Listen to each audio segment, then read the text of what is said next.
오늘의 주요 뉴스입니다. 이재명 더불어민주당 대표의 변호사비 대납 의혹 등을 받는 김성태 전 쌍방울그룹 회장이 국내로 송환됐습니다.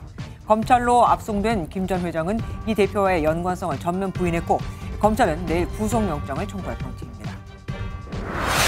유동규 전 성남도공 본부장이 대장동 일당에게 주어진 특혜를 이재명 당시 성남시장에게 직보했고 결제도 이 시장이 직접 했다고 검찰에 진술했습니다. 실내 마스크 의무 착용 해제 여부가 이번 주 금요일에 결정됩니다.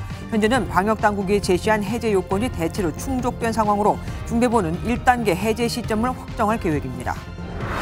스카이72 골프장 부지를 인천국제공항공사에 돌려주지 않는 기존 운영사를 상대로 법원이 강제 집행을 벌이면서 법원 측과 이를 저지하는 임차인 측 용역업체 직원 1000여 명이 충돌했습니다. 경찰은 법원의 강제 집행을 막은 8명을 특수 공무집행 방해 혐의로 체포했습니다.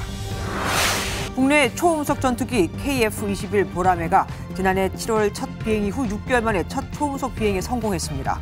KF-21 CJ-1호기는 경남 사천 공군 제3훈련 비행단에서 처음으로 마하 1.0을 돌파하며 1시간 동안 비행했습니다. 제로 코로나 여파로 중국의 지난해 경제 성장률이 목표치의 절반 수준인 3%를 기록했습니다. 인구는 14억 명을 유지했지만 61년 만에 처음으로 감소했습니다.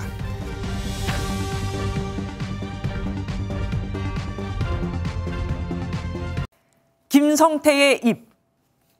8개월간 도피 끝에 태국에서 붙잡힌 김성태 전 쌍방울그룹 회장이 국내로 압송됐습니다. 검찰이 여러 혐의 중 이재명 민주당 대표의 변호사비 20억 원 대납 의혹을 밝혀냈는데 초점을 맞추고 있는 만큼 수사의 행방은 김성태의 입에 달려고 했다도 과언이 아니죠. 하지만 김 전 회장은 이 대표를 전혀 모르고 의혹 역시 사실무근이며 황제도피라고 하는데 전혀 아니었다고 하는 상황. 과연 검찰이 김 전 회장의 입을 판도라의 상자를 열 수 있을지 관심이 집중되고 있습니다. 첫 소식 이지호 기자가 준비했습니다. 긴 머리에 뿔테 안경을 쓴 김성태 전 회장이 인천공항에 모습을 드러냅니다. 태국에서 체포된 지 일주일 만입니다. 김 전 회장은 입국 절차를 받는 과정에서 이재명 대표와의 연관성 질문에 전혀 모른다고 선을 그었습니다. 이재명 대표는 전혀 모르십니까? 연락한 적도 없고요? 측근들도요? 전혀 모릅니다. 대북 송금과 주가 조작 의혹 등 자신을 둘러싼 각종 의혹에는 침묵했고 심경을 묻는 말에는 짧게 답했습니다. 저 때문에 16개 좀 죄송스럽게 생각하고 있습니다. 입국장으로 나온 뒤 검찰의 호송차로 이송될 때까지도 고개를 굽히지 않았습니다. 밝힐 건 밝히겠다고 하셨는데 어떤 거 밝히실 예정이십니까? 예, 검찰에서 잘 설명하겠습니다. 김 전 회장은 쌍방울 전환사채로 비자금 조성, 이재명 대표 변호사비 대납, 그리고 불법 대북 송금 등의 혐의를 받고 있습니다. 김 전 회장이 국내로 송환된 건 지난해 5월 검찰의 수사망을 피해 해외로 도피한 지 8개월 만입니다. 김 전 회장의 신병을 확보한 검찰은 강도 높은 조사를 벌여 여러 의혹의 퍼즐을 맞추겠다는 계획입니다. MBN 뉴스 이조입니다. 태국에서 비행기를 타기 전 자유로워 보였던 김성태 전 쌍방울 회장은 한국에 도착했을 때 많이 달라 보였습니다. 여객기 안에서 체포됐으니 그럴만했겠죠. 공항 입국장에 나오기도 전부터 취재 열기가 뜨거워 김 전 회장도 놀랄 정도였다고 합니다. 태국에서부터 인천공항에 도착해 수원지검으로 향할 때까지 김 전 회장의 모습을 신혜진 기자가 살펴보겠습니다. 김성태 전 쌍방울 회장은 한국으로 향하기 전 비교적 자유로운 모습으로 태국 방콕 공항에 나타났습니다. 골프 브랜드 로고가 찍힌 회색 점퍼를 입은 채 한 손엔 역사 소설책인 시골무사 이성계를 들었습니다. 이런 모습은 한국 도착 후 달라졌습니다. 점퍼는 남색 재킷으로 바뀌었고 두 손엔 수갑이 채워졌습니다. 김 전 회장이 태국에서 탑승한 직후 검찰 수사관에게 체포된 겁니다. 공해상이나 외국이라도 한국 국적을 지닌 비행기와 선박은 한국의 사법 주권이 영향을 미치기 때문입니다. 김 전 회장은 인천공항에 착륙한 뒤 이례적으로 입국 수속 과정인 CIQ 구역부터 언론에 공개됐습니다. 통상 인터뷰를 하는 입국장까지 빠져나오는데 20분 넘게 걸렸습니다. 쏟아지는 취재진들의 질문에 대부분 침묵했지만 이재명 대표 변호사비 대납 의혹 아예 부인하시는 건가요? 자신이 하고 싶은 말은 했습니다. 그동안 저 때문에 저희 회사 열심히 일하는 사람들이 상처받는 거 그게 많이 적응됐습니다. 도피 중에도 호화로운 생활을 했다는 지적엔 억울함을 나타냈습니다. 하루하루 주옥같이 살았습니다. 김치 먹고 생선 좀 먹었는데 그걸 홍지덮이라고 하고 한데. 김 전 회장은 자신을 비난하는 시민의 목소리가 들리자 고개를 돌려 응시하기도 했습니다. 김 전 회장은 어수선한 공항 주차장에서 호송 차량에 올라 수원지검으로 향했습니다. MBN 뉴스 신혜진입니다. 보통 체포영장이 집행되면 48시간 동안만 붙잡아둘 수 있습니다. 더 잡아두려면 구속영장을 청구해야죠. 그런데 김성태 전 쌍방울 회장은 태국에서 비행기에 탑승하자마자 체포됐으니 벌써 지금까지 17시간 정도가 흘렀죠. 검찰에 주어진 시간이 많지 않습니다. 수원지검 연결해 보겠습니다. 윤기란 기자, 검찰이 김 전 회장의 여러 혐의 중에서 우선해서 들여다보는 게 뭡니까?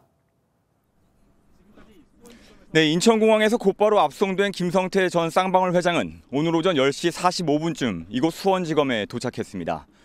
김 전 회장이 탄 승합차가 취재진의 출입이 통제된 지하 주차장으로 들어가면서 검찰 조사실로 향하는 그를 볼 수는 없었는데요.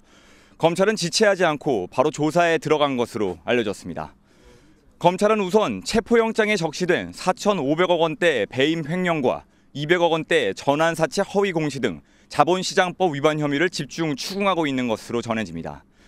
공범들을 기소하면서 혐의가 상당 부분 확인된 640만 달러 대북 송금 의혹과 이화영 전 경기도 부지사에게 3억 원 상당의 뇌물을 공유한 혐의도 함께 들여다볼 수도 있습니다.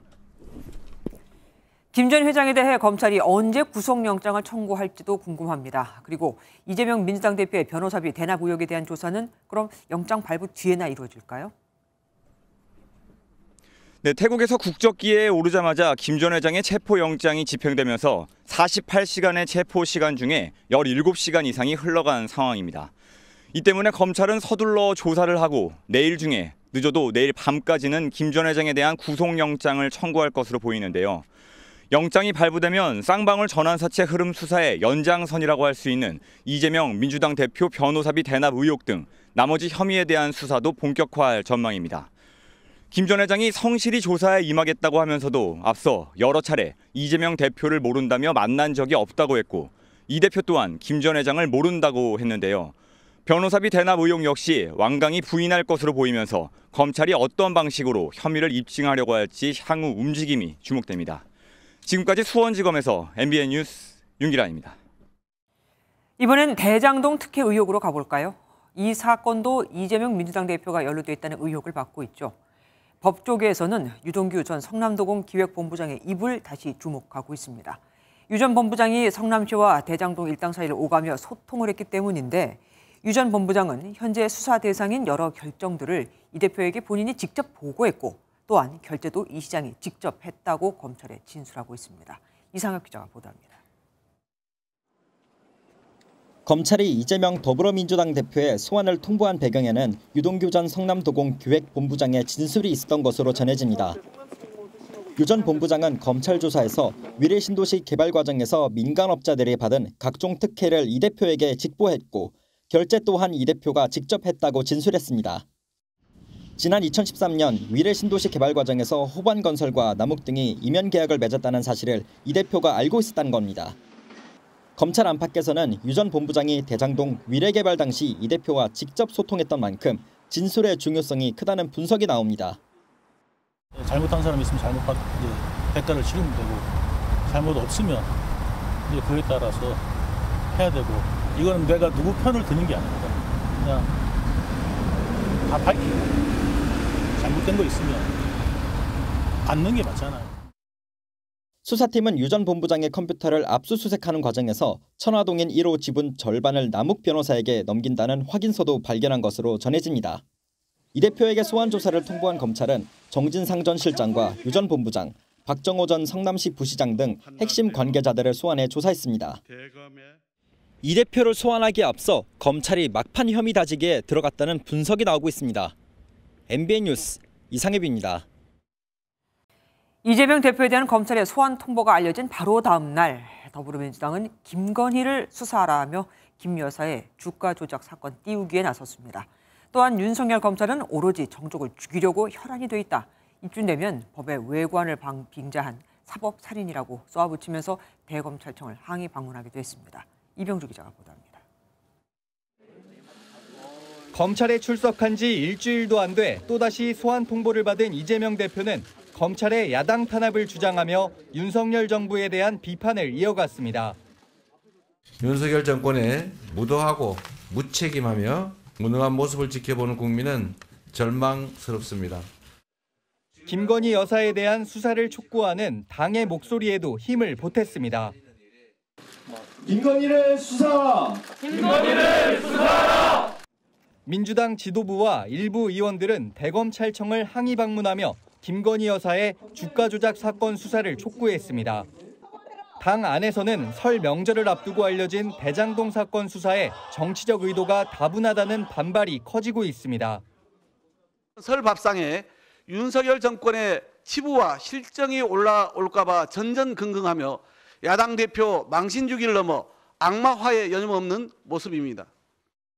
이재명 대표 측 핵심 관계자는 이번에는 출석하면 안 된다며 만류하는 분위기가 크다면서 소환에 응할지를 포함해 대응 방안을 논의할 계획이라고 설명했습니다. 국민의힘은 이재명 대표의 어떤 말도 신뢰하기 어렵다면서 쌍방울과 관련된 변호사비 대납 의혹 사건까지 실체가 낱낱이 밝혀져야 한다고 강조했습니다. 김성태 전 회장 귀국과 대장동 사건 소환 통보까지 겹치면서 대표 사법 리스크를 당과 분리해야 한다는 당 안팎의 목소리가 나오며 민주당 내 갈등 조짐도 나타나고 있습니다. MBN 뉴스 이병주입니다.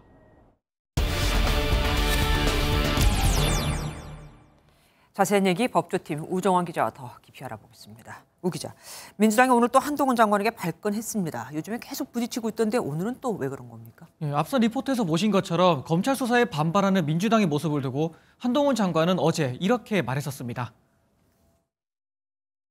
이 대표님이 좀 수사받는 사건으로 기소된 분들 많으시고 구속된 분들도 많이 계십니다. 그리고 그 과정에서 압박감에 목숨을 잃으신 분들도 계시죠.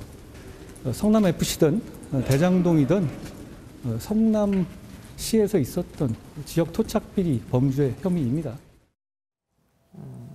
한 장관은 이런 직설화법이 하루 이틀은 아니잖아요. 어쨌든 민주당 뭐라고 얘기했습니까? 오늘 민주당의 한 의원이 한 말이 이 민주당 내부의 예민한 분위기를 잘 보여줍니다. 그 사람은 입 좀 다물라고 그러세요. 그 사람은 법무장관인데 왜 이렇게 말이 많아요? 이재명 대표 잡으려고 하는 의도가 너무 노골적으로 드러나. 민주당은 검찰총장도 해서는 안 될 발언을 법무부 장관이 하고 있다. 정치가 그렇게 하고 싶으면 여의도로 와서 윤핵관 당대표로 출마나 하라. 이런 식으로 비판했습니다. 발언의 수위가 세지고 있는 건 아무래도 결국 이 대표에 대한 소환 통보 때문에 그런 거 아니겠습니까? 검찰이 이틀 연속 조사를 받으라고 통보했다면서요. 이게 무슨 의미입니까? 언뜻 보기에는 조사를 그만큼 열심히 하겠다. 조사할 내용이 많으니 충실히 조사를 하겠다. 이런 의도로 보일 수도 있는데요. 네. 그런데 저희가 이제 검찰 관계자들을 취재해 보니 사실은 그 반대일 수도 있다는 그래요? 겁니다. 네. 일반적으로는 하루 소환 조사를 하고 추가로 소환 조사가 필요하면 그때 다시 시일을 두고 일정을 조율하면서 추가 날짜를 잡는 식으로 진행하곤 합니다. 그런데 미리 이틀 연속 조사를 통보했다는 것은 그 다음은 없다. 즉 바로 구속영장 청구를 하겠다는 걸 염두에 둔 거라는 방식이라는 해석입니다. 네. 실제로 한 전직 특수부 검사는 어차피 조사할 분량이 많으니까 소환 조사는 2번만 딱 하고 그 다음에는 영장 청구하려는 것이다. 이미 영장 초안도 있을 것이다 라고 말했습니다. 그러니까 검찰은 무슨 소리냐, 조사할 게 그만큼 많다라고 얘기는 하지만 사실은 영장을 치겠다는 것으로 우리는 해석할 수 있다 이 얘기군요. 소환 일정을 3가지로 제시했다고 하던데 그럼 이것도 같은 결로 해석해도 되는 겁니까? 네, 해석하면 이렇게까지 제시했는데도 거절하면 어쩔 수 없다라는 명분을 만들려고 볼 수 있다는 시각이 있습니다. 네. 이 검찰이 이재명 대표에게 제시한 소환 날짜는 오는 27일과 30일을 한묶음으로 일환으로 30일, 31일을 묶어서 2안, 다음 달 2일, 3일을 묶어서 3안으로 총 3개를 제시한 걸로 알려졌습니다. 네. 그 주말이 낀 거를 고려하면 사실상 셋 다 이틀 연속 수사라는 걸 전제하고 있는 거죠. 그러네요. 이 법조계에서는 이를 이틀 연속 조사의 의도를 이 대표 측도 앞서 말씀드린 것처럼 그 의도를 알고 있을 테니 거부할 가능성이 크다고 보고 있습니다. 그런 상황에서 이 3가지 날짜를 모두 거절할 경우에는 소환 요청에 3번 불응한 것처럼 보고 구속영장 청구의 명분을 쌓으려는 것이다. 이런 해석이 나오는 겁니다. 다만 검찰 관계자는 이 하루 만에 조사가 끝나면 이틀째는 안 할 수도 있다면서 또 이틀 조사한다고 영장을 청구하는 것도 꼭 그런 건 아니다라고 설명했습니다. 네. 오늘 국내로 압송된 김성태 전 쌍방울 회장 얘기로 좀 가보겠습니다. 사실 이번 관련 의혹이 불거지기 전에는 사실 좀 생소한, 잘 모르는 사람이었어요. 네, 맞습니다. 이 김성태 전 회장은 전북 남원에서 태어났는데 전주 나이트파라는 이름의 조직폭력배 출신으로 알려져 있습니다. 지난 2006년에는 이른바 바다 이야기 사태가 불거지면서 알죠. 네, 그 불법 도박장 개장 혐의로 이제 유죄가 인정돼 징역형 집행유예를 선고받기도 했었습니다. 네. 이후에는 불법 고리대금업으로 벌금형, 또 주가 조작으로 징역형 집행유예를 선고받은 적이 있는데 이 과정에서 경영난에 시달리고 있던 쌍방울을 인수한 걸로 알려졌습니다. 직접 인수한 거군요.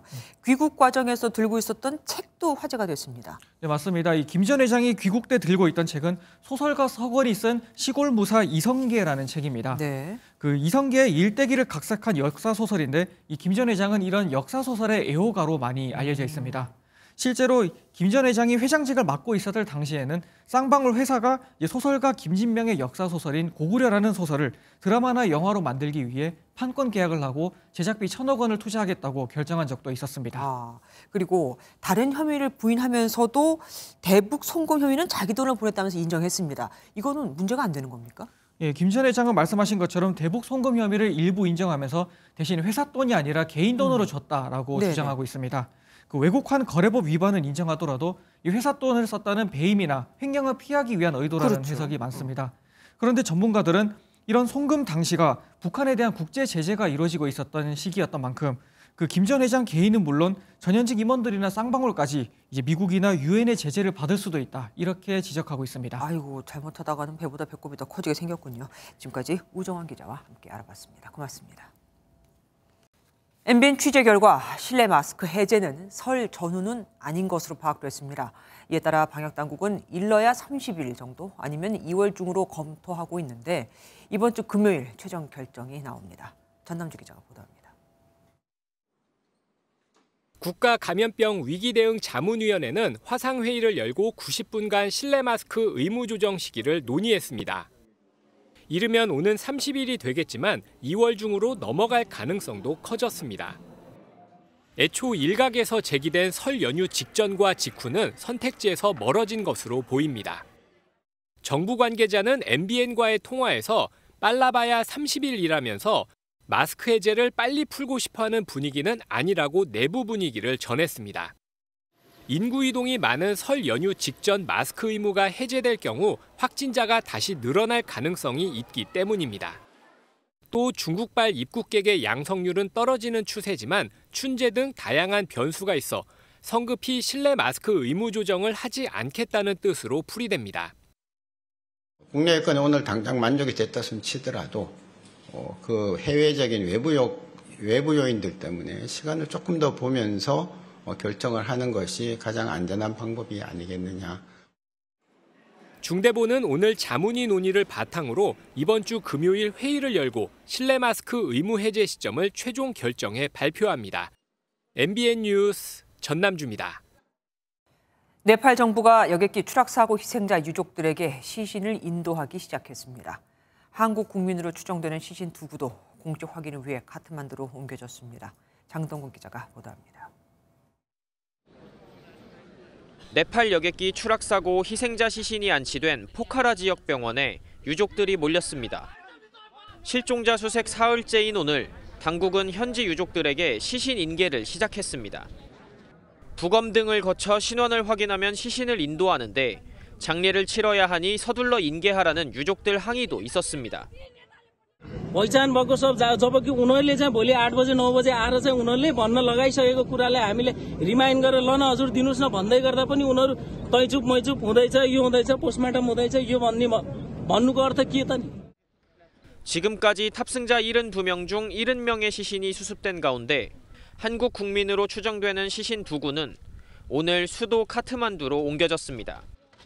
필요한 검사 등을 거쳐 공식적으로 신원이 확인되면 장례 등의 절차가 진행됩니다. 이런 가운데 추락 여객기의 조종사가 착륙 직전 활주로 변경을 시도한 사실도 드러났습니다. 네팔 민간 항공국은 조종사가 애초 배정된 활주로가 아닌 다른 곳에 착륙하기를 원했다고 말했습니다. 어제 수거한 비행 기록 장치는 여객기 제조업체 본사가 있는 프랑스로 보내진 만큼 정확한 사고 원인이 밝혀질지 관심입니다. 카트만두에서는 어젯밤 사고 희생자들을 추모하는 촛불 집회가 열렸습니다. MBN 뉴스 장동건입니다. 인천공항 5활주로 예정 부지에 72홀 규모의 대형 골프장이 있죠. 인천공항공사가 2005년 민간 사업자에게 운영권을 준 수도권 최대 골프장인데 임대 기간이 끝났음에도 사업자가 땅을 비우지 않자 오늘 법원이 강제 집행에 들어갔습니다. 이를 제지하는 임차인 측이 용역업체 직원을 투입하면서 천여 명이 뒤엉켜 충돌하기도 했죠. 노승환 기자가 취재했습니다. 골프장 입구가 차량과 장비, 사람으로 꽉 막혔습니다. 법원 집행관들이 안으로 들어가려 하자 누군가 소화기를 무차별 살포해 일대는 아수라장이 됩니다.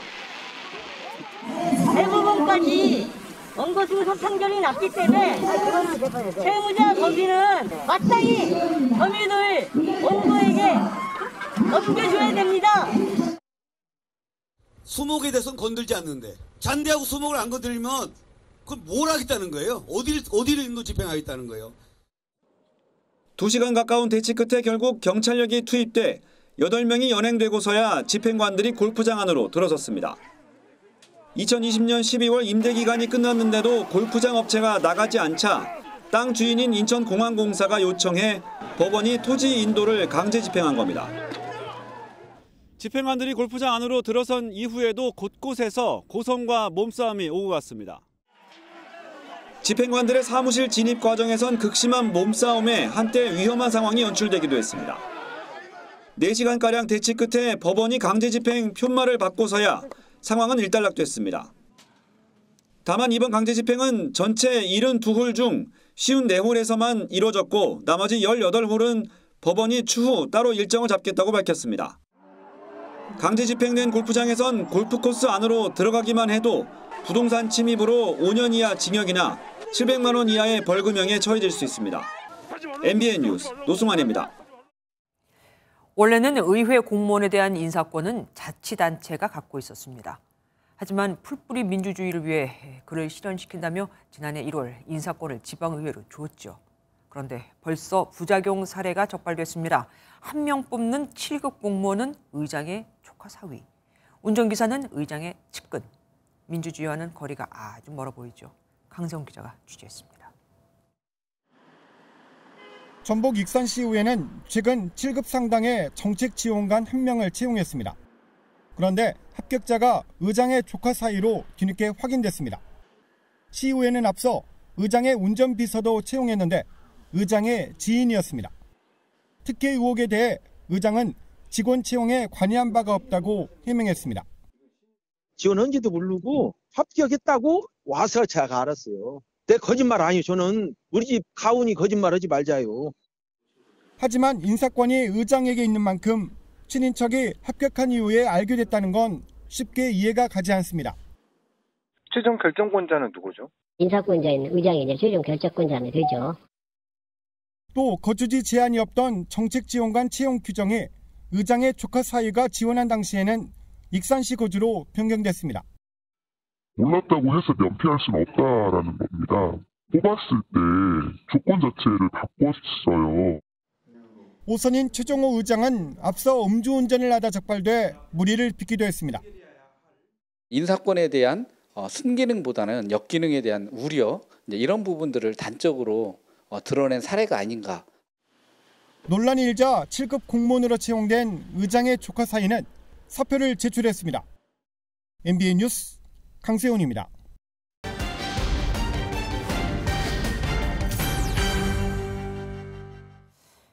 고속도로에서 역주행을 한 70대 운전자가 숨지는가 하면 80대 운전자의 차량이 가게로 돌진하는 등 고령 운전자들의 사고가 잇따르고 있습니다.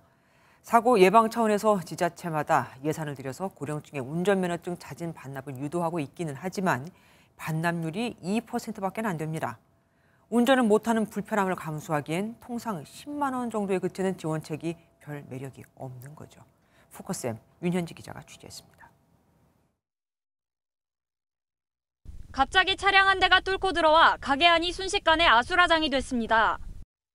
인근 주차장에서 차량을 빼다가 승용차 4대를 들이받은 데 이어 가게까지 돌진한 겁니다. 앞대를 계속 밟은 상태에서 이게 후진 기어를 넣어버린 거예요. 그러니까 그냥 붕 해갖고 여기까지 들어와버린 거죠. 이만큼. 차량 운전자는 80대로 가속 페달을 브레이크로 착각한 것으로 전해졌습니다. 오늘 새벽 대전 통영고속도로. 갑자기 승용차 한 대가 역주행해 트럭을 들이받아 70대 승용차 운전자가 숨졌습니다. 고령 운전자 교통사고는 증가세로 한 해 평균 700명이 넘게 목숨을 잃고 있습니다. 이렇다 보니 지자체에선 고령 운전자가 주민센터를 방문해 면허증을 자진 반납하면 교통카드 10만 원 등을 지원하고 있지만 실효성은 의문입니다. 나도 지금 1년이 넘었는데 나도 운전면허 반납을 내가 안 해. 왜냐면 주말이면 한 번씩 어디 운전을 갔다 와야 되잖아. 실제로 최근 3년간 운전면허증을 반납한 고령 운전자는 100명 중 2명꼴로 2%대에 그칩니다.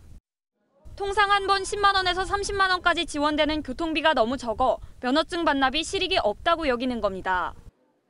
나이만으로 65세 이상을 운전 능력이 떨어지는 고령 운전자로 구분하는 것도 문제라는 지적입니다.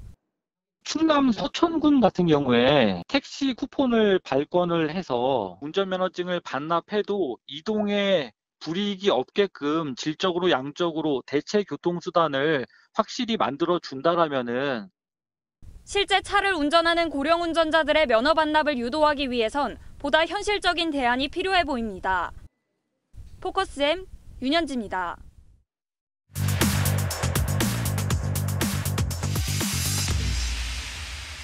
사건, 사고와 각종 사회 이슈에 대해 다루는 사회기자 M 정태웅. 한범수입니다. 첫 번째 키워드 보시겠습니다. 삼풍 잊었나? 여기서 삼풍이 혹시 삼풍백화점 말씀하시는 건가요? 맞습니다. 당시 갓난아기였던 저희까지 너무 잘 알고 있는 그런 사건이죠. 네. 이 전조 증상으로 의심되는 상황이 벌어졌습니다. 전조 증상이라고 하니까 좀 무서운 마음도 드는데요. 어디서 그랬다는 거죠? 이 경기 성남시의 한 백화점인데요. 보시는 것처럼 여기저기 균열이 발생한 모습 느껴지실 겁니다. 네, 정말 그림 보니까 괜히 삼풍 얘기가 나오는 게 아니라는 생각도 듭니다. 마침 정 기자 어제도 백화점 가셨잖아요. 다른 곳이긴 한데요. 네. 갑질 손님 취재하러 가셨죠? 맞습니다. 공교롭게도 이틀 연속 백화점을 찾게 됐는데요. 출입이 일단 전면 통제돼 있었고 갑작스런 영업 중단에 발길을 돌리는 시민들도 보였습니다. 사러 왔는데 안 하고 정말 공간에 지금 무너져가지고 엄마 오늘 안 할 거래 하더라고. 아버지. 안에 못 들어갈 정도면 지금 상태가 어떻길래 그런 거죠? 네, 일단 시에서는요. 시스템 에어컨을 설치하다가 균열이 발생했다 이렇게 설명했고요. 백화점 측에서는 전체적인 구조물에는 문제가 없다는 입장이었지만 다만 영업 재개 시점은 무기한 연장한 그런 상태입니다. 네. 지금 전문 업체하고 관공서에서 합동으로 전체 점검을 하고 있고 보강 공사를 완료한 후에 영업 재개 여부를 결정할 예정입니다. 이 백화점 관련해서 원희룡 장관도 한마디 한 걸로 알고 있거든요. 맞습니다. 백화점이 어제 오후에 해당 문제가 발생했음에도 영업을 끝까지 이어갔었거든요. 이에 대해서 삼풍백화점 사고도 전조 증상을 무시하고 영업을 하다가 발생했다면서 안전에 관해서는 조그만 틈조차 허용해서는 안 된다고 지적했습니다.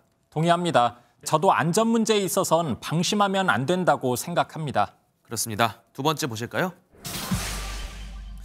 뭐 가게 문, 음식점 문 이런 거 더 연다는 건가요? 특정 가게 얘기는 아니고요.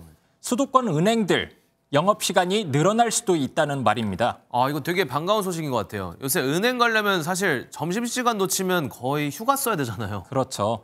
이제 그럴 필요도 없어질지도 모릅니다. 현재 은행 영업시간은 오전 9시 반부터 오후 3시 반까지입니다. 그런데 여기서 앞뒤로 30분씩 총 1시간 정도 영업시간을 다시 늘리는 방안을 금융노사 간에 논의하고 있다고 합니다. 필요한 시기에 달려갔는데 은행 문이 닫혀 있어가지고 일을 못 본 경우가 있었거든요. 근데 은행 영업시간이 원래 9시부터 4시까지였던 걸로 기억하는데 왜 애초에 줄었었죠? 코로나 때문에 그랬습니다. 지난 2021년 7월 수도권의 거리두기 4단계가 내려지면서 은행 영업시간이 단축됐고요. 은근슬쩍 1년 반 넘게 이어져 왔던 겁니다.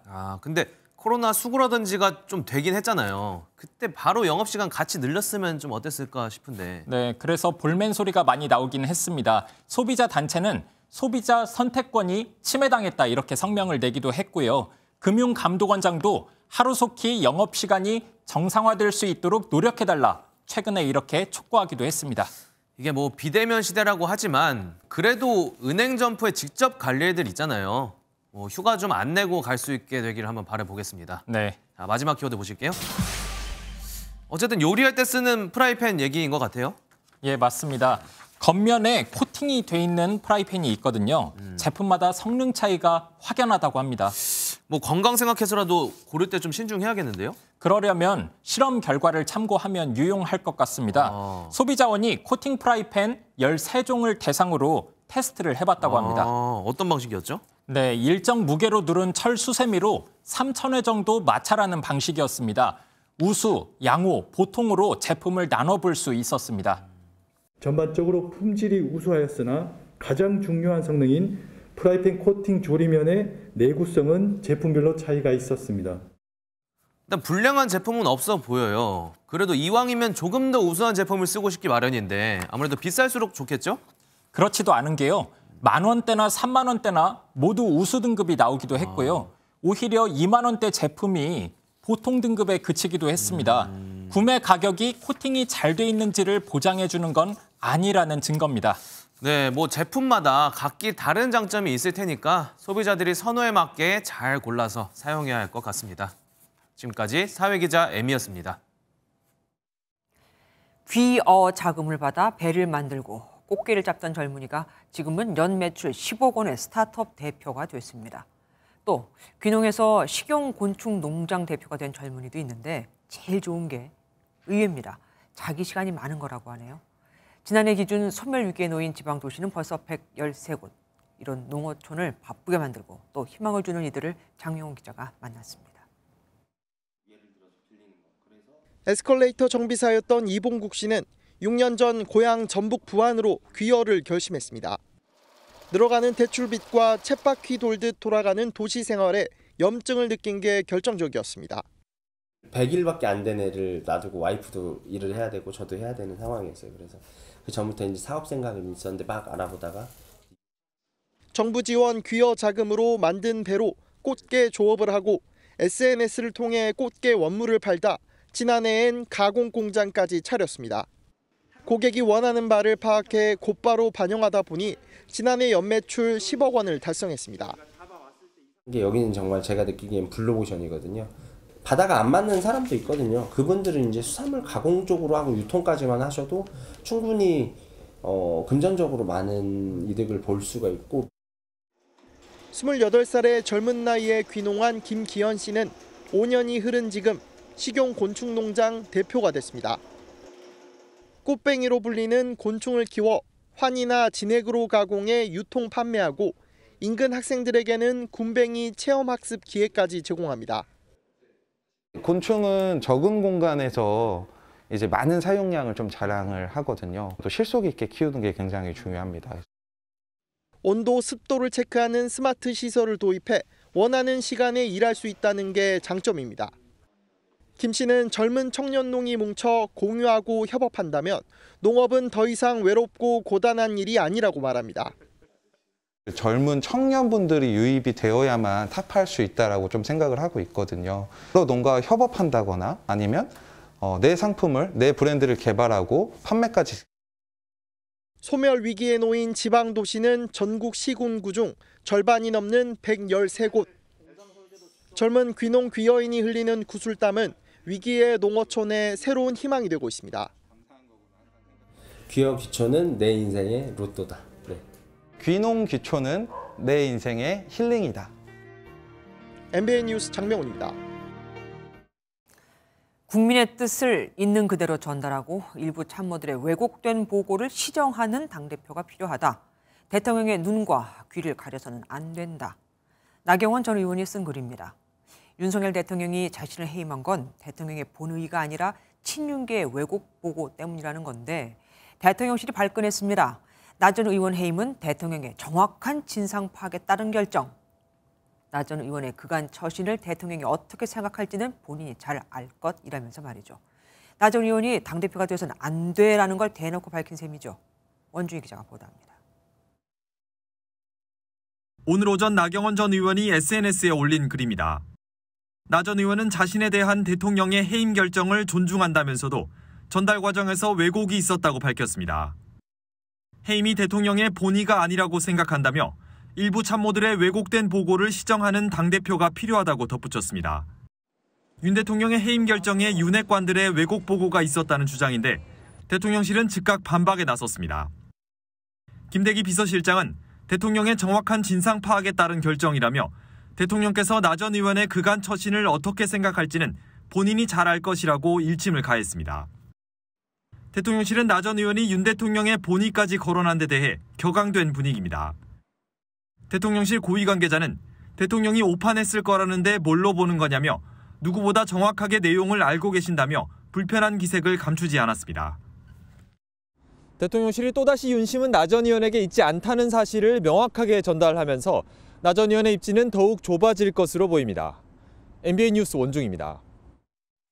대통령실에서 쓴 소리가 나오기 전 나경원 전 의원은 윤석열 대통령이 당선인 시절 방문했던 대구 동화사를 찾았습니다. 지난 13일에는 윤 대통령이 대선 예비 후보 시절에 찾은 충북 구인사에 갔었죠. 이렇게 대통령의 발자취를 따른 뒤 나 전 의원은 마음의 결심이 거의 섰다며 당대표 출마를 기정사실화했습니다. 하지만 초선 의원 40여 명이 대통령에게 사과라며 나 전 의원을 압박했죠. 김현 기자가 보도합니다. 당권 도전을 고심 중인 나경원 전 의원이 대구 동화사를 방문했습니다. 나 전 의원은 국민들의 마음이 대통령에 왜곡돼 전달됐다고 거듭 주장했습니다. 지금 이제 마음의 결심은 거의 서가고 있습니다. 국민의 마음과 뜻을 대통령에게 잘 전달하는 것이 당대표의 가장 큰 덕목 아닐까. 나 전 의원은 다시 한번 친윤 핵심을 겨냥했습니다. 그 제4안뿐만 아니라 우리 국정에 있어서도 다소 이 정보가 왜곡되거나 그런 경우가 왕왕 있지 않나 이런. 다른 당권 주자 간 신경전도 계속됐습니다. 김기현 의원은 나 전 의원의 행보를 비판하며 압박에 나섰습니다. 김 의원은 대통령의 결정을 자신의 정치적 이익을 위해 왜곡 해석하는 것은 온당치 않다면서 대통령을 진정으로 돕겠다면 순방 중에는 자제하는 게 옳다고 말했습니다. 국민의힘 초선 의원 40여 명도 당과 대통령을 분열시키는 길로 가지 말라며 나 전 의원을 비판하는 성명을 발표했습니다. 오세훈 서울시장과 만난 안철수 의원은 김장연대를 언급하며 김 의원을 견제했습니다. 이미 사실 김기현 의원께서 이미 김치 냉장고 사놓으셨다고 그러셨는데 참 안타깝네요. 국민의힘 선거관리위원회는 다음 달 10일 예비 경선을 통해 본경선에 오를 당대표 후보를 결정합니다. MBN 뉴스 김현입니다. 이태원 참사 국정조사 특별위원회가 55일간의 활동을 마쳤습니다. 국민의힘의 반대 속에 민주당 등 야 3당은 정부의 책임을 담은 보고서를 단독 채택하며 이상민 행안부 장관과 윤익은 경찰청장 등 8명에 대해 위증죄로 고발하기로 했습니다. 정태진 기자입니다. 여야는 이태원 참사 국정조사 마지막 날까지도 첨예하게 대립했습니다. 더불어민주당 등 야 3당은 결과보고서에 윤석열 대통령의 사과와 이상민 행안부 장관 문책, 2차 가해 엄벌 등을 포함해야 한다고 주장했습니다. 그러면서 이 장관과 윤익은 경찰청장 등을 위증 혐의로 고발해야 한다고 밝혔습니다. 위증에 대한 이상민 장관부터 우리는 고발을 안 할 수가 없다라는 얘기를 했고 그동안에 우리가 국조특위를 수없이 해왔는데 위증자에 대한 고발을 안 한 적이 없습니다. 국민의힘은 전문위원들이 작성한 보고서를 채택하자고 맞섰습니다. 야당의 주장이 일방적으로 담겨진 이 국정조사 보고서에 대해서는 받아들이기 어렵습니다. 다수의 힘으로 이걸 통과시키겠다는 입장에서 어떻게 할 수 있는 방법은 없습니다만. 야당과의 대치 끝에 국민의힘 의원들이 퇴장하자 야 3당은 단독으로 결과 보고서를 채택했습니다. 지난 55일간 진행된 이태원 참사 국정조사는 여야 합의 실패로 사실상 반쪽짜리가 됐다는 평가가 나옵니다. 국정조사는 마무리됐지만 유족 측이 독립적인 조사기구가 필요하다고 밝히면서 논란은 한동안 계속될 것으로 보입니다. MBN 뉴스 정태진입니다. 윤석열 대통령이 아랍에미리트에 주둔한 아크 부대를 방문해 UAE의 적은 이란이고 우리의 적은 북한이라고 발언한 걸 두고 이란 정부가 우리 정부에 설명을 요청하고 나섰습니다. 중동의 역사도 잘 모른다면서요. 외교부는 장병 격려 차원의 말씀이었다며 수습에 나섰지만 대통령의 정제되지 않은 발언으로 인한 순방 리스크가 또 불거졌다는 지적도 나옵니다. 민주당은 또 외교 참사가 벌어졌다라고 주장했죠. 유호정 기자입니다. UAE를 순방 중인 윤석열 대통령이 지난 15일 현지에 파병된 국군 아크 부대를 찾아 한 발언입니다. 이 형제국의 안보는 바로 우리의 안보입니다. UAE의 적은 가장 위협적인 국가는 이란이고 우리의 적은 북한입니다. 이란 외무부는 외교적으로 부적절한 간섭 발언이라고 반발하며 우리 정부의 공식 입장을 요청했습니다. 우리 외교부는 임무 수행에 최선을 다하라는 취지의 발언이었다고 해명에 나섰습니다. 그러면서 외교 채널을 통해 우리 입장을 이란에 설명했고 이란도 발언의 진위를 잘 알고 있다고 생각한다고 설명했습니다. 국회 외통위 회의에서 민주당은 외교 참사라고 주장했습니다. 우리 안보와 국익에 도움이 전혀 되지 않는 그런 충격적인 발언을 또 사고를 치신 겁니다. 어떻게 생각하십니까? 말씀드린 대로 장병 격려 차원의 말씀입니다. 국민의힘은 갈등을 조장해 이란과의 관계를 파괴하는 것이 더 큰 문제라고 맞받았습니다. 현지에서 아랍군을 위해서 일하고 있는 너희들은 본연의 임무에 충실하라. 아니 군 통수권자가 이 정도 발언할 수 있는 거 아닙니까? 대통령실도 UAE의 안보 현실을 직시하면서 열심히 근무하라는 취지였다며 한국과 이란의 관계와는 무관하다고 거듭 강조했습니다. MBN 뉴스 유호정입니다.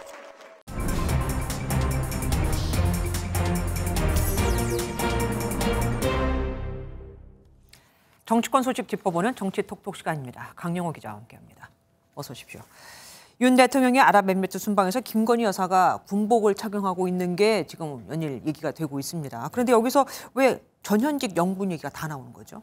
네, 아랍에미리트 아크 부대를 방문한 김건희 여사가 군복을 착용한 것을 두고 야권에서 대통령 노릇을 한다 이런 비판이 있었죠. 네. 그런데 사실을 확인해 보니 과거 김정숙 여사도 군복을 착용한 적이 있었습니다. 2018년 3월 똑같이 아크 부대를 방문한 김정숙 여사가 군복을 착용했고요. 2021년 12월에도 서해 백령도를 방문해 해병대 군복을 입었습니다. 이 같은 사실이 전해지자 여권이 곧바로 반응했습니다. 태영호 국민의힘 의원은 내로남불의 극치라고 비판했고 조수진 의원은 김정숙 여사의 군복 착용 사실을 전하는 기사를 공유했습니다. 항상 미리 팩트 체크를 하는 게 참 중요합니다. 어쨌든 전현직 영부인 공방은 이번이 처음이 아닙니다. 네, 그렇습니다.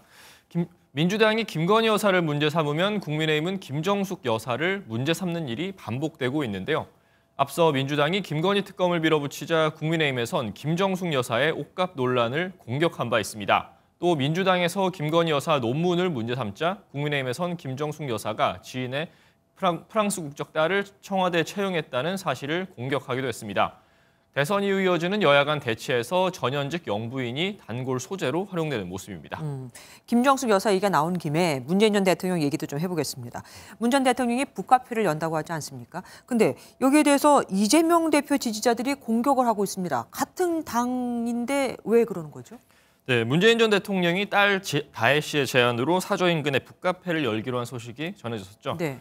이를 두고 한 이재명 대표 지지자가 이 대표 팬카페에 원색적인 비난의 글을 올렸습니다. 냄새가 진동하겠다며 앞서 다혜 씨가 개사파 달력을 판매한 것에 대해 똥파리들과 새해 달력을 만들었다고 비판했습니다. 이에 동조하는 댓글도 다수 달렸고요. 똥파리요? 네. 겨울에 갑자기 왜 똥파리가 나타났습니까? 네, 똥파리란 문 전 대통령을 지지하면서 이 대표를 지지하지 않는 사람들을 지칭하는 은어입니다. 네. 다혜 씨가 판매한 달력의 사파가가 문재인 정부 총리 출신의 이낙연 전 대표 지지자로 알려지면서 이 대표 지지자들이 불매운동을 벌인 바 있습니다. 아시다시피 이 대표와 이 전 대표는 대선 경선 당시 크게 대립했었는데요. 네. 달력 논란 당시에 좋지 않은 감정이 이번 북카페로 번진 모습입니다. 앙금이 아직 남아있다고 봐야겠군요. 지금까지 정치부 강영호 기자와 함께했습니다. 아랍에미리트가 우리나라에 약속한 300억 달러 투자는 양국 정상이 맺은 정상회담 공동 성명에도 명시됐습니다. 그만큼 아랍에미리트 측 실행 의지가 크다는 거겠죠. 윤석열 대통령은 기업인들을 업고 다니겠다며 경제를 최우선시하겠다는 뜻을 분명히 했습니다. 황정 기자입니다. 지난 15일 한 UAE 정상회담에서 체결된 9쪽짜리 공동성명을 대통령실이 공개했습니다. 성명에는 UAE 정부는 한국의 전략적 분야에 대한 국부 펀드의 300억 달러 규모의 투자 공약을 발표했다는 문구가 명시됐습니다. 구두로 한 약속이 아니라 문서로 약속할 만큼 모하메드 대통령의 한국에 대한 신뢰가 크다는 걸 알 수 있다고 대통령실은 전했습니다. 신중동품 원년을 향한 첫걸음을 내디뎌 수출과 해외 시장 진출로 복합 위기를 돌파하는 계기가 되었습니다. 이 투자 금액 외에 어제 열린 한 UAE 비즈니스 포럼 행사에서는 양국 기업 간 61억 달러 규모의 양해각서 24건이 추가로 체결됐습니다. 이로써 아랍에미리트 순방기간 체결된 양해각서는 모두 48건이 됐습니다. 이재용 삼성전자 회장, 정의선 현대차 회장 등 경제사절단 100명을 이끌고 순방을 왔던 윤 대통령은 우리 돈 37조 원에 달하는 투자 유치는 기업인들이 이뤄낸 성과라며 기업을 위한 영업사원이 되겠다고 밝혔습니다. 여러분들이 창출한 성과들은 새로운 중동 붐을 여는 신호탄이 될 것입니다. 대한민국 기업이 세계 시장에서 역량을 펼치고 뛸 수 있도록 업고 다니겠습니다. 미래비전 두바이 포럼 참석을 마지막으로 윤 대통령은 아랍에미리트 일정을 끝내고 스위스로 이동합니다. 다보스 포럼에 참석해 청정에너지 전환 등에 대한 국제사회 협력 방안을 제시합니다. 두바이에서 MBN 뉴스 황재현입니다. 국산 초음속 전투기 KF-21 보람의 CJ 1호기가 첫 초음속 비행에 성공했습니다. 오늘 처음으로 마하1, 그러니까 시속 1224km 벽을 돌파하는 건데 계획이 순조롭게 진행되면 오늘 2026년이면 개발을 완전히 마치게 됩니다. 김태희 기자가 보도합니다. KF-21 보람의 CJ 1호기가 구름 위 하늘을 가로지릅니다. 속도가 점점 올라가더니 고도 12km에서 마하 1.05까지 도달합니다. 서울에서 부산까지 20분 만에 도달할 수 있는 속도입니다. 우리 기술로 만든 한국형 전투기 KF-21이 처음으로 마하의 벽을 넘어섰습니다. 지난해 7월 처음 비행 이후 불과 6개월 만입니다. KF-21은 최초 비행 후 현재까지 80여 회의 비행을 통해 고도와 속도 등 비행 영역을 계속 확장했습니다. 이번 초음속 비행 성공은 마하 2를 넘는 속도에서 기체의 구조적 안정성을 확인했다는 데 의미가 있습니다. 독자 기술로 개발한 4.5세대 첨단 초음속 전투기로는 미국과 러시아, 중국 등에 이어 KF-21이 8번째입니다. 오늘 초음속 비행을 통해 KF-21이 구조적 안전성을 보유하고 있음을 확인하였고, 이는 국내 독자 기술로 개발한 전투기의 첫 음속 돌파 성공이라는 데 의의가 있습니다. 방사청은 2026년 2월까지 2,000여 회 시험 비행을 통해 KF-21 비행 속도와 고도를 더 높여나갈 예정입니다. MBN 뉴스 김태희입니다. 안팎으로 비난을 받던 중국의 제로 코로나 정책, 그 참담한 성적표가 나왔습니다. 잦은 봉쇄로 경제 활동이 위축되며 지난해 중국 경제 성장률이 목표의 절반 수준에 그친 겁니다. 또 인구도 61년 만에 처음으로 줄었습니다. 베이징에서 윤석정 특파원이 전해왔습니다. 상하이 시민들이 방역 요원들에게 거칠게 항의합니다.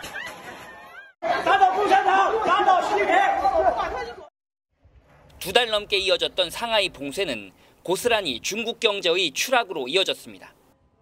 지난해 중국의 GDP 성장률은 3.0%로 목표치의 절반 수준이자 1976년 문화혁명 이후 근 50년 만에 두 번째로 낮은 수치를 기록했습니다.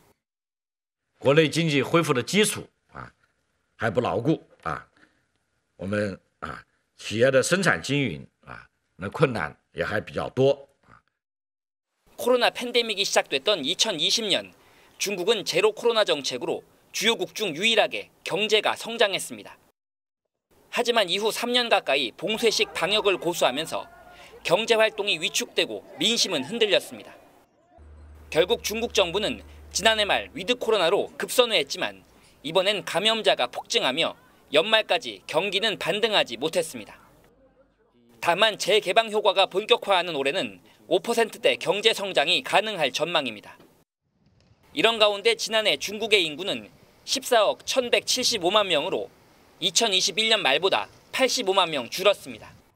1961년 이후 61년 만에 첫 인구 감소입니다. 이에 대해 출생률이 지속적으로 떨어지고 있어서라는 분석과 함께 지난해 코로나19 확산으로 사망자가 급증했기 때문이라는 추측도 나옵니다. 베이징에서 MBN 뉴스 윤석정입니다. 오는 금요일부터 설 연휴 대이동이 시작되겠죠. 올해는 사회적 거리두기 없이 맞는 첫 설 명절이어서 그 어느 해보다 차량 행렬이 만만치 않을 듯합니다. 언제가 가장 혼잡할지 알면 좀 도움이 되겠죠. 배준우 기자가 교통수요 조사 결과를 알려드리겠습니다. 특별교통대책기간인 이번 주 금요일부터 다음 주 화요일까지 닷새간 모두 2,648만 명이 고속도로를 통해 이동합니다. 하루 평균으론 530만 명으로 작년 설보다 이동 인원이 22.7%나 많습니다. 닷새 중엔 귀성과 귀경, 성묘객이 함께 몰리는 설 당일이 665만 명으로 가장 많습니다. 귀성과 귀경 중엔 귀성길이 더 혼잡할 전망입니다. 귀성 기간이 하루에 불과하기 때문인데요. 토요일 오전이 가장 많아 승용차 이용 시 서울에서 부산까지 최대 8시간 40분이 걸릴 것으로 보입니다. 귀경길은 설 다음 날인 23일 오후가 가장 많은데요. 부산에서 서울까지 8시간 15분, 광주에서 서울까지 6시간 35분, 대전에서 서울까지 4시간 15분이 걸릴 것으로 예상됩니다. 이번 설에도 고속도로 통행료는 면제됩니다. 한국도로공사가 관리하는 고속도로와 인천공항 등 21개 민자고속도로가 대상입니다. 대체 휴무일을 포함한 설 연휴 4일간 고속도로 통행료를 면제하는 등 각종 편의 지원을 강화하겠습니다.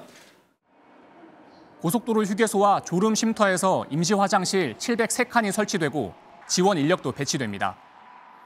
또한 버스 전용차로 운영 시간이 오후 9시까지에서 다음 날 오전 1시까지로 4시간 연장됩니다. 경부선 안성휴게소 등 휴게소 6곳에선 코로나19 PCR 검사를 받을 수 있는 임시 선별 검사소가 이번에도 설치됩니다. MBN 뉴스 배준우입니다. 화요일 밤 거리가 이 프로그램 때문에 조용하다고 하죠. 벌써 모인 상금만 5억 원 가까이 됩니다. 정설민 기자가 보도합니다. 잘 쓴다. 틀리다. 달러. 밤한 개가 가득히 쓸쓸한 밤거리.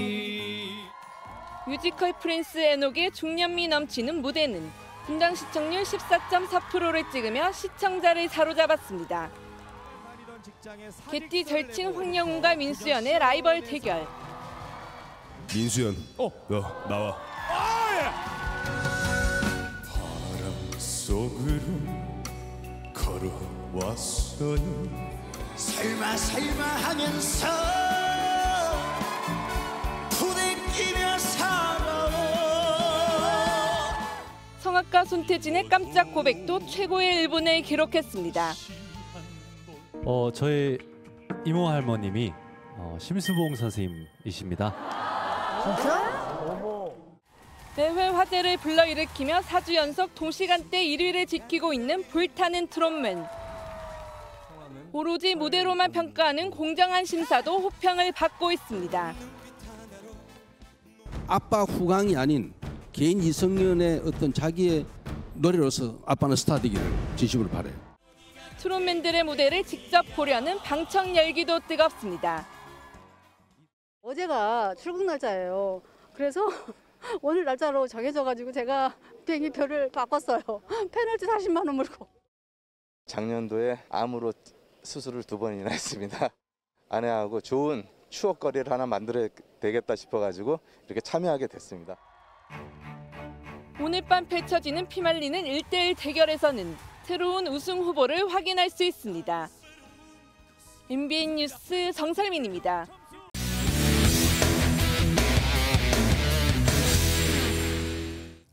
스포츠 뉴스입니다. 아세안컵 준우승으로 지난 5년간의 베트남 생활을 마무리한 박항서 감독이 평생 잊지 못할 거라며 마지막 인사를 건넸습니다. 동남아시아의 한국 지도자 열풍을 일으킨 박항서 감독, 차기 축구대표팀 감독에 대한 소신 발언도 남겼는데요. 어떤 말일지 최영규 기자가 들어봤습니다.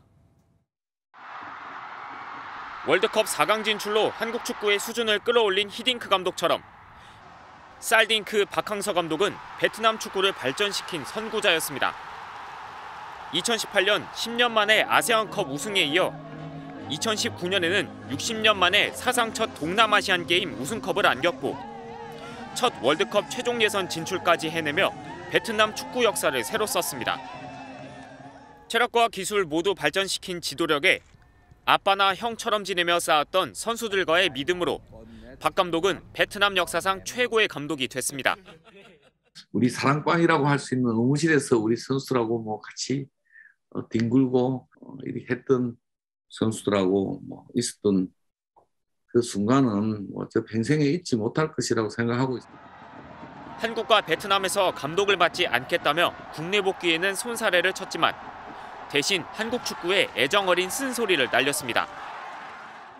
축구협회가 마이클 뮬러 국가대표 전력강화위원장을 선임한 것을 두고 외국 감독을 뽑으려는 게 아닌지 의문이라며 국내 지도자들도 충분히 할 수 있다는 소신을 밝혔습니다. 우리 한국에도 유능한 지도자가 많이 있고 국가대표팀을 할 수 있는 자질이 있는 지도자들이 있다고. 외국 감독이 오는 것만큼 지원을 안 해주는 거에 대해서 약간 의문은 듭니다. 베트남을 넘어 동남아시아의 한국 감독 열풍을 일으킨 박항서 감독은 당분간 베트남에서 지내며 다음 행보를 고민할 계획입니다. MBN 뉴스 최영규입니다. 지난해 고려대를 휴학하고 미국 진출을 모색해온 한국 농구의 기대주 여준석 선수가 미국 대학스포츠협회 NCAA 랭킹 6위의 명문 곤자가대에 편입했습니다. 여준석은 곧장 선수단 훈련에는 합류하지만 규정에 따라 정규 경기에는 2학년이 되는 다음 시즌부터 출전합니다. 19세 이하 월드컵 득점왕 출신인 여준석은 대학 무대를 뛰면서 NBA 진출을 노릴 예정입니다.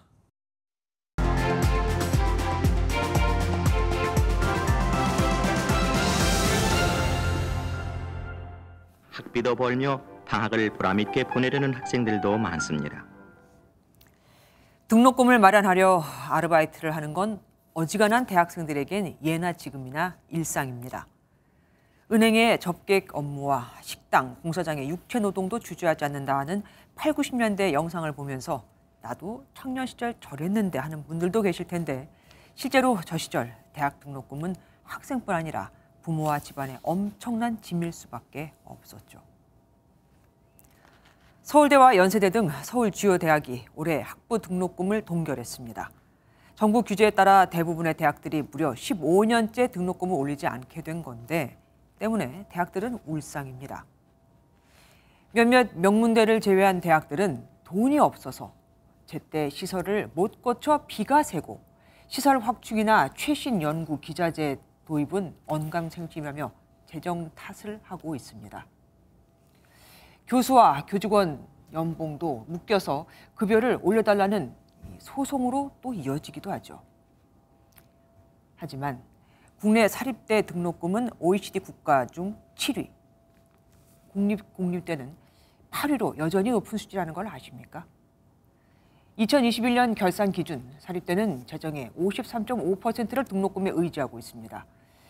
재단 전입금은 8%밖에 안 되고 많은 대학들은 회계를 불투명하게 운영하고 있다는 비난도 받고 있죠. 또한 지난 2009년부터 시작된 등록금 동결 정책에도 불구 사립대의 적립금은 오히려 증가했습니다.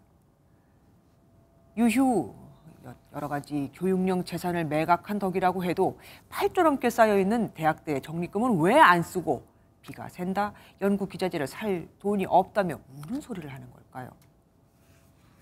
사실 우리나라 대학 공교육비와 이 정부 재원 비율이 OECD 38개 나라 중 30위에 불과한 것도 맞습니다. 초중고생을 위한 지방교육, 교육부금은 펑펑 남아들어서 현금 살포를 하는 마당에 정부가 대학의 공경은 마다하고 있는 거죠. 교구금이 남아도 대책은 알아서 하라며 모른 척하는 정부. 학생에게 받은 돈만 쓰려는 대학. 그 사이에서 모든 불이익은 오롯이 우리 학생들 몫이겠죠. 김주아의 그런데 오늘은 혁신 없는 대학, 학생만 불탕이었습니다.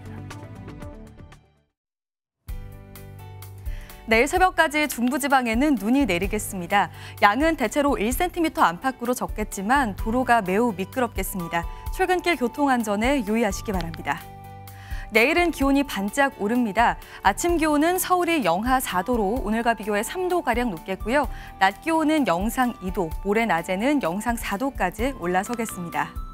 단 다시 먼지가 쌓이겠습니다. 내일 경기 남부와 세종, 충북은 종일 초미세먼지 농도 나쁨 수준 보이겠고요. 서울을 포함한 그 밖의 수도권과 충남은 일시적으로 나쁨 수준 보이겠습니다.